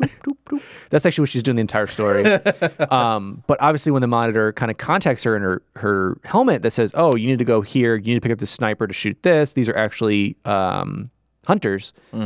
She gets shot in the head by Black 4, goes down, looks like she's dead, but the biofoam saves her. She comes back. It's a badass, opens fire, but unfortunately, spoiler alert, coming up as well. She's killed by the Erdidact in Installation 3 in a really dumb way. And so to finalize this score, I've got originality of a 5. Once again, kind of a techie person. They have a role, I guess you would say, gives them up there. Importance is an 8, kind of Team Black, taking down that installation, you know, dealing with a couple other aspects of it, saving those ships. Survivability, an 8. Once again, like you said, almost made it. Lovability of 5, kind of even across the board. Badassery is 6. You know, kind of the tech stuff, survived that gunshot wound. There. I think it was the lowest of black team, the 32 out of 50. All right. And then, you know, we have candidates 116, 118, 119, 121, 123, and 124. We don't know really anything about, so we can't do any scores. And Karis 137, again, someone we know next to nothing about. So these are Spartans that just weren't even acknowledged, essentially, other than just right now. With that, let's run down our top 10, like our top 10 scores. And to start off our ESPN top 10 of the week, our hot takes. Number 10, we have Randall, 037. Like I said, cool dude, fell out of the sky, landed in the ocean, blew up a bomb, makes it to our number 10 spot. And for number 9, we have John 117. Now remember, we didn't just rate this on the importance of their contribution to the war. It was also their personality and other things, like how lovable they are, et cetera, et cetera. So I'm surprised he made 9. I mean, yeah, clearly if we made it just how important was he to the war, he'd be number 1, and that'd be a boring list. Yeah. Yeah, I want to add more to it, because number 8 brings us Alice, 130. Number 7, we have Mike 120. Number 6 is Margaret 053. Then Fred 104 for the number 5 spot. 4 spot is Adriana 111. Number 3 is Kelly 087. And number 2 is Kurt 051. And number 1 is Linda 058. Which you would think that's the list. It's skewed a little bit because we actually left one Spartan out who's actually got the number 1 spot. But it's unfair to put him here. How so? Because the number 1 Spartan out there that scores a 10 in originality, 100%, a 10 in importance, because he's the only one to fight a super brute. A 10. You know what? An 11 in survivability, because not only is he eaten by a dinosaur and crushed by a dinosaur, he survives it all. A 10 in lovability. Who doesn't want this man in our hearts? And a 10 in badassery, because he punched that super brute and helped Mama send it to space. That's right. I am talking about Spartan 1337, the Spartan that they, for some reason, they wrote out of this great lore. Our beautiful Leet boy, Spartan Leet, Spartan 1337. Spartan Leet. Honestly, the savior of this whole universe. Savior of this whole universe. He is actually number 1. I know we're going to get a few people that unsubscribe to us on YouTube just because we put Master Chief number 9. But, you know, at the end of the day, this is, you know, a subjective list. Oh, no, it's a matter-of-fact list. If Spartan 1337 is not there, this is a petition that if Spartan 1337 is not made canonical by the end of the year, they'll be held to pay. Whoa. So I'm saying, I'm just saying, just throwing it out there. All right. Well, tell us what you thought and who should be on your top 10. Yeah. Seriously, let us know your top 10. I know ours was kind of goofy and we kind of made parameters around. Because like we said, if it was based on importance of the Halo franchise or Halo series itself, John would be top. Pretty much Blue Team would be 1, 2, 3, 4. You know, with Locke being number 5. What? Not a Spartan 2, but just in Spartans in general, because he's just a great man. No, but Spartan 2 list. Let us know. Let us know, you know, who you think should be higher, who you think should be lower, why you think ferrets should be the name of the sweet bike things they drove. Booster frames? Booster frames, The booster frames? The ferrets. And Jello Monster should be canonical naming. So I thought it was Root Bar Pie Monster or Robot. Yes, Rhubarb Pie Monster's good. Jello Monster, whatever you want. Honestly, you let us know. This is a fun one. Honestly, this is one of our bonus episodes. You know, so if you are a patron, obviously you voted for this hot pile of greatness. And if you're not, like you can turn the tide. You can change it up. Join our patron and be the one to say, I don't want them to talk about that. If you want me to never do this again, you get the power. You do.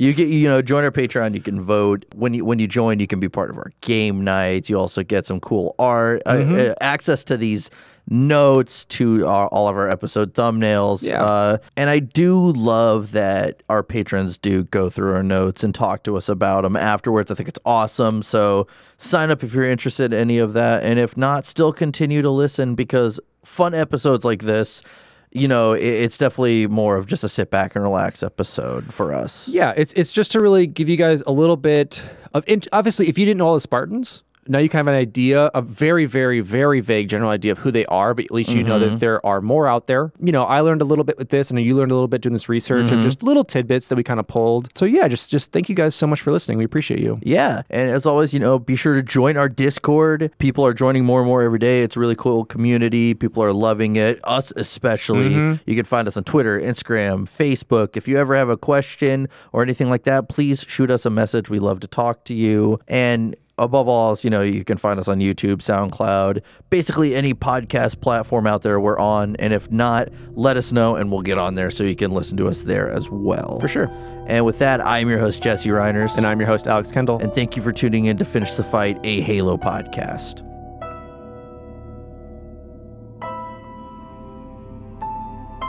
Halo. It's finished. No. I think we're just getting started.